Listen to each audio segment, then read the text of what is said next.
साहित्य भी लिखा जाता है किसी ऐतिहासिक कृति पर, तो उसमें उसी हद तक किया जाता है संशोधन या छेड़छाड़ कि वो थोड़ा रुचिकर बने, साहित्य की श्रेणी में आ जाए, इतिहास का स्वरूप भी विकृत ना हो।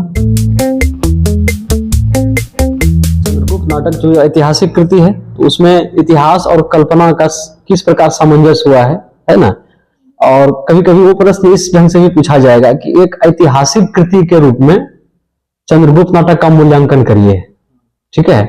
यह इतिहास और कल्पना के सामंजस्य को लेकर जो है उसकी पृष्ठभूमि पर उस नाटक का मूल्यांकन करिए, या चंद्रगुप्त नाटक में इतिहास और कल्पना का जो सुंदर समन्वय हुआ है या नहीं हुआ है, इस पर चर्चा कीजिए, ठीक है। यानी इतिहास और कल्पना से संबंधित जो भी प्रश्न उसमें से आएंगे, हम लोग आज इसी चीज पर चर्चा कर रहे हैं कि जो चंद्रगुप्त नाटक लिखा गया है, चंद्रगुप्त एक महान शासक हुए हैं भारत के, मगध साम्राज्य के, तो इनके ऊपर जो लिखा गया है ना, जयशंकर प्रसाद जी की रचना है चंद्रगुप्त, तो इसमें इतिहास और कल्पना दोनों का मिश्रण हुआ। अब प्रश्न उठता है कि तो पूरा का पूरा इतिहास जैसा वैसा ही क्यों नहीं लिख देते हैं।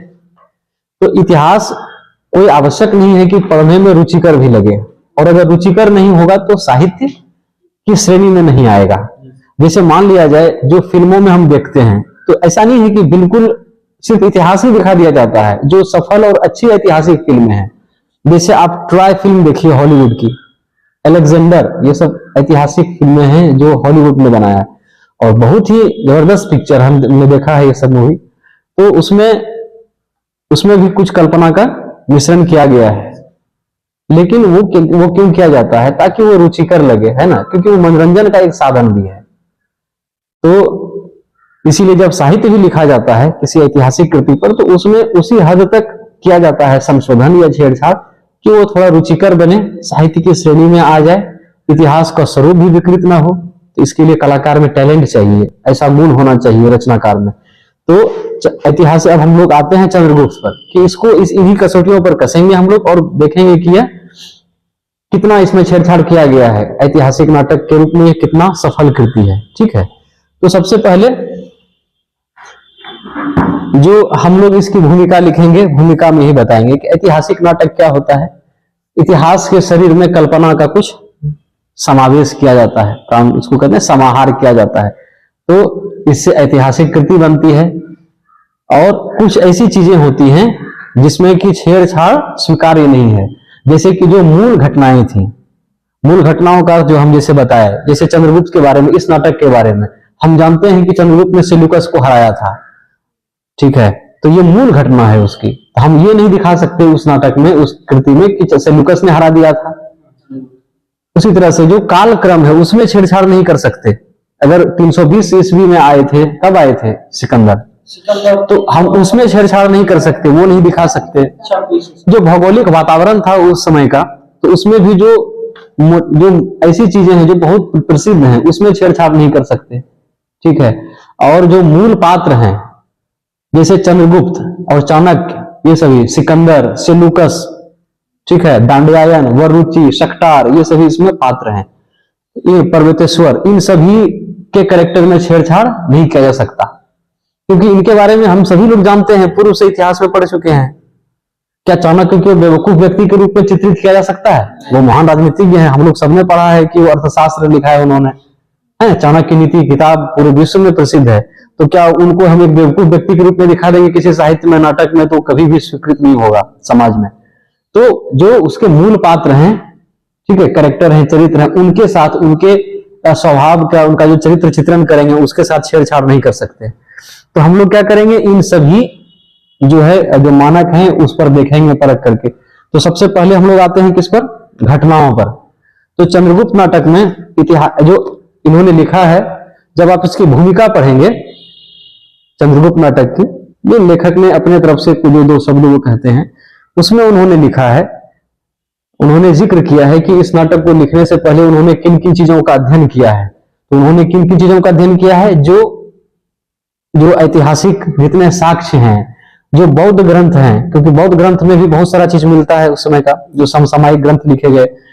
इसके बाद जो है जो ताम्रपत्र उस समय के मिले हैं, शिलालेख मिले हैं, उन सभी चीजों का अध्ययन उन्होंने किया है जयशंकर प्रसाद ने। इसलिए किया है ताकि इतिहास का मूल स्वरूप सुरक्षित रहे, उसके साथ कोई छेड़छाड़ ना हो जाए। ठीक है, तो इस तरह से। और जो हम लोग जो सामान्य इतिहास में कुछ घटनाएं पढ़ते हैं, जैसे कि सिकंदर का आक्रमण, सेल्यूकस और चंद्रगुप्त का संघर्ष, ठीक है, नंद वंश का अत्याचार, प्रजा में असंतोष, ये सभी हम लोग सामान्य इतिहास में भी पढ़ते हैं। तो ये सभी घटनाएं हमें चंद्रगुप्त में भी मिलती हैं। यानी कि घटनाओं के देखें परिप्रेक्ष्य में तो जितनी भी ऐतिहासिक घटनाएं हुई थी, जो हम लोग सामान्य इतिहास से पढ़ते हैं, जो अन्य अन्य ऐतिहासिक स्रोतों से जिनकी पुष्टि की गई है, तो यह की जा सकती है, वो सभी घटनाएं हमें चंद्रगुप्त नाटक में भी मिलती हैं। ठीक है, इससे पता चलता है कि ऐतिहासिक घटनाओं के साथ, मूल घटनाओं के साथ छेड़छाड़ नहीं की गई है। और कुछ घटनाएं इसमें काल्पनिक भी जोड़ी गई हैं।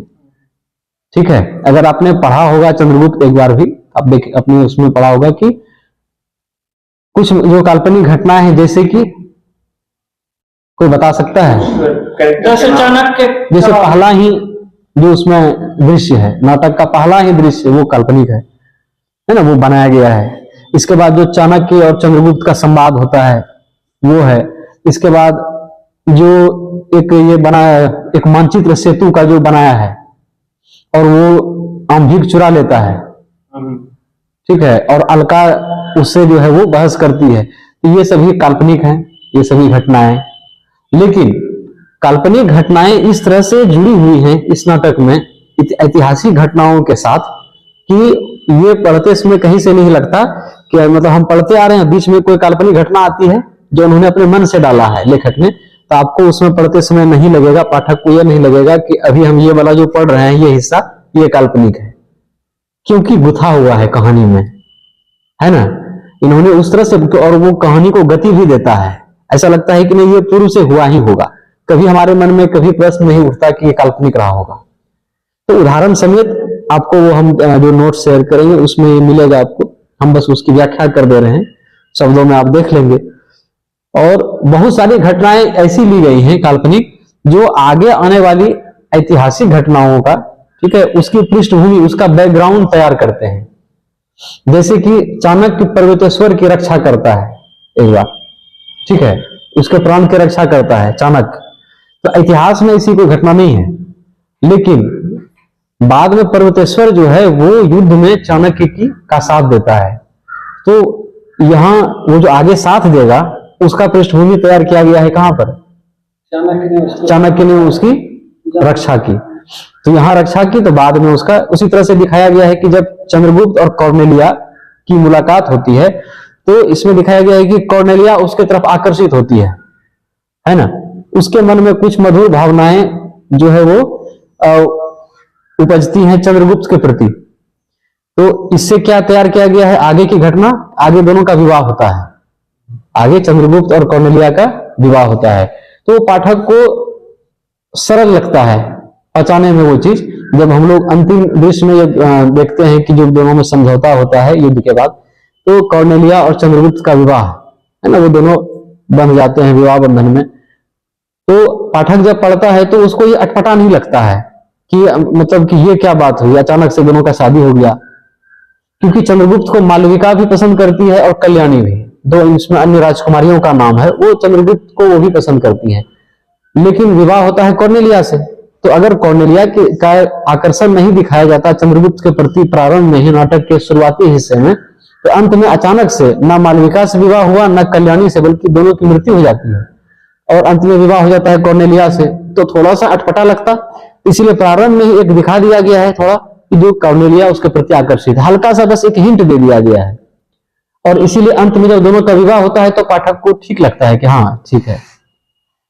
तो इस तरह से बैकग्राउंड, पृष्ठभूमि तैयार की गई है, भावी घटनाओं की पृष्ठभूमि जो है वो स्टार्ट में ही, प्रारंभ में ही वो दी गई है ताकि आपको वो अटपटा ना लगे। और इसीलिए जब हम नाटक पढ़ते हैं तो कहीं से ये नहीं लगता घटनाओं के क्रम में कि कुछ घटनाएं काल्पनिक जोड़ी गई हैं, ठीक है। और इससे क्या होता है, जो विशुद्ध ऐतिहासिक चीज अगर लिखा जाता तो जिससे कि एक उबाऊपन होता, रोचकता का हनन होता, उससे भी बच जाती है रचना, ठीक है, मतलब उसकी रोचकता भी बरकरार रह जाती है और ये सब जो हमने बताया ये सारा फायदा भी उसमें मिल जाता है। ठीक है, तो ये पहला क्या था, घटनाएं। ठीक है, घटनाओं के परिप्रेक्ष्य में हम देखते हैं। फिर दूसरा है पात्र। तो हमने बताया जैसा कि जो ऐतिहासिक जो भी कृति होती है उसमें जो मूल पात्र हैं, ठीक है, जो मूल पात्र होते हैं इतिहास के, मूल चरित्र जिनके बारे में हम सभी जानते हैं, जनमानस में जो प्रसिद्ध हैं या इतिहास प्रसिद्ध हैं, उनके चरित्र के साथ ज्यादा छेड़छाड़ नहीं की जा सकती। जैसे हमने राम की शक्ति पूजा का उदाहरण देते हुए आपको बताया, और जैसे अभी कुछ फिल्मों के बारे में हमने बताया, जैसे कि अशोक आदि ग्रेट में सम्राट अशोक के कैरेक्टर को ऐसा दिखा गया है कि वो पछता ही नहीं है, लगता है कि मतलब हम लोग महान अशोक को देखने आए थे, है ना, उन्होंने जो महान कार्य किए उनको देखने आए थे। अगर उसी में से उनका एक छोटा सा लव स्टोरी भी चलता साइड से तो वो अच्छा लगता, लेकिन सिर्फ एक प्रेमी के रूप में ही चित्रित कर देना उसको और फिल्म का नाम अशोका दी ग्रेट रखना, ये तो कहीं से यह चीज, हाँ, इसीलिए वो जो है उसको मतलब ऐतिहासिक कृति तो नहीं कहा जाएगा, है ना, वो एक मनोरंजन का उसको कह सकते हैं। उसके रूप में अगर वो हिट भी हो जाती तो कोई दिक्कत नहीं, मतलब वो माना जा सकता था कि चलो एक फिल्म के रूप में, काल्पनिक फिल्म। लेकिन अगर हम ये कह रहे हैं, दावा कर रहे हैं कि हमने सम्राट अशोक पर फिल्म बनाई है, तो फिर और उसका फिल्म का नाम भी रखा है अशोका दी ग्रेट, तो फिर ग्रेटनेस तो कुछ ना कुछ तो दिखना चाहिए उसमें फिल्म में। हम लोग तो यही, दर्शक तो यही उम्मीद लेकर जाएंगे। अब इसमें हम लोग देखते हैं ना, इस नाटक में इसमें कुछ पात्र हैं, जैसे चंद्रगुप्त है, चाणक्य है, राक्षस है, वररुचि, दांड्यायन, सकटार। ठीक है, ये सभी जो पात्र हैं ये ऐतिहासिक चरित्र हैं जो प्रसिद्ध हैं इतिहास में। तो इनके हम जब पढ़ते हैं नाटक को तो हम देखेंगे, हम पाते हैं कि इसमें ज्यादा छेड़छाड़ नहीं किया गया है, जिनका जो कैरेक्टर था वैसा ही है, बल्कि कुछ पात्र तो और जो हमने सामान्य इतिहास पढ़ा है उससे ज्यादा उभर कर सामने आता है। उदाहरण के तौर पर चाणक्य, जब आप चाणक्य का इसमें, क्योंकि जो जयशंकर प्रसाद है इनकी जो भाषा है तत्सम मिश्रित है। तत्सम किसको कहते हैं? हाँ, जो संस्कृत से जो शब्द जो है मूल रूप से हम लोग उसको ग्रहण कर लिए हिंदी में, वो तत्सम शब्द है, और जो थोड़ा सा विकृत होकर आया है वो तद्भव है ना। तो तत्सम शब्दों की भरमार होती है और प्रांजल भाषा होती है, व्याकरण सम्मत, इन चीजों का बहुत ध्यान रखा जाता है इनकी जयशंकर प्रसाद की रचनाओं में। तो जो ओजस्वी भाषा है वो चाणक्य जो है वो उसमें बोलते हैं, और जिस प्रकार की वो उनका मतलब संवाद है, डायलॉग है चाणक्य का, खास करके जो वो चंद्रगुप्त से उनका जो संवाद होता है, या घनानंद को जिस प्रकार वो जवाब देते हैं, तो उन सब में जो है चाणक्य का व्यक्तित्व जो हमने पढ़ा है एक सामान्य इतिहास में, उससे ज्यादा उभर कर सामने इसमें आता है। चंद्रगुप्त के बारे में भी जो हमने पढ़ा है, जितनी चीजें जो भी चंद्रगुप्त के चरित्र की जो खासियत हमने पढ़ी है सामान्य इतिहास में, वो इसमें और उभर कर सामने आता है इस नाटक में। तो उससे तो और मतलब लगता है कि इतिहास के साथ छेड़छाड़ नहीं की गई, बल्कि उसको और उभारा गया है और बेहतर ढंग से उसको उकेरा गया है। तो ये है क्या, ये है पात्र, पात्र के प्रति। तो हमने देखा है कि पात्र के मूल चरित्र में उसमें छेड़छाड़ नहीं की गई है। अब आते हैं जो काल्पनिक पात्र है, क्योंकि इसमें भी है, इसमें भी इन्होंने कुछ काल्पनिक पात्र भी जोड़े हैं, जैसे अलका है, सिंघरन है, मालविका है, ये सभी क्या है, सुवासिनी, ये सभी काल्पनिक पात्र हैं जो लेखक ने अपने से गढ़ा है और उसमें डाला है। लेकिन इसको इतने अच्छे ढंग से उसमें गुथा गया है कहानी में इन सभी पात्रों को, कि वो भी कहानी पढ़ते समय जिस प्रकार घटनाएं हमें नहीं लगती हैं कि ये जो है काल्पनिक है, कोई काल्पनिक घटना, उसी तरह से काल्पनिक चरित्र भी काल्पनिक प्रतीत नहीं होते। और उनका जो समायोजन है, उनका जो एंट्री का समय या दृश्य निर्धारित किया गया है कि किस पात्र का कब एंट्री होना है और कब उनको हट जाना है, इन सब चीजों का जो समय इतने अच्छे से निर्धारित किया गया है कि वो जो ऐतिहासिक घटनाएं चलती हैं उसमें वो घुस जाते हैं, और यह नहीं लगता, यह हमें पकड़ में ही नहीं आता कि कौन सी घटनाएं इसमें, कौन से पात्र काल्पनिक थे। लगता है कि नहीं ये भी रहे होंगे। जब हम पढ़ते हैं, जब हम अलका का कैरेक्टर पढ़ते हैं, सिंघरन का पढ़ते हैं, तो ऐसा लगता है कि ये सही में तक्षशिला में ये भी वहां पढ़ रहे होंगे, चाणक्य के ये भी शिष्य रहे होंगे, है ना। एकदम से इसका कारण यही है कि एक तो उन्होंने ऐतिहासिक चीजों के साथ छेड़छाड़ नहीं किया, और दूसरा जो ऐतिहासिक चरित्र हैं, पात्र हैं, और जो काल्पनिक पात्र हैं, दोनों के बीच का समायोजन, सामंजस्य बहुत ही बेहतर है, बहुत बेहतरीन है।